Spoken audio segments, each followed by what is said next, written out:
pag-anoint ay wisdom. Number one, wisdom is the key of peace. So lagi, also, wisdom is the key of peace.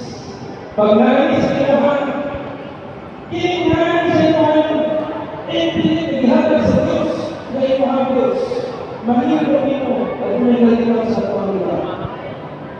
Si King Solomon, ang pinaka-peaceful na hari na gumala sa iyong kalibutan, hindi may Holy Spirit ko, nagkagala sa iyo, nabaw sa mga hari, nagkagala sa iyo, nagkagala sa Diyos, hindi na maraming Diyos. Ginagalit sa mga learners na nakakalo.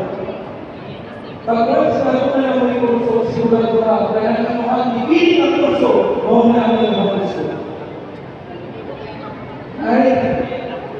Ayaw mong sunod sa mga kurso o wag mo pag-alas sa ibang nila. Ngayon, inunsan na dahil ikaw engineer, alam ko na, pag-alas sa ibang nila, pag-alas sa mga ito, pag-alas sa mga sa kulay. Ano na, sa ito, sa kulay.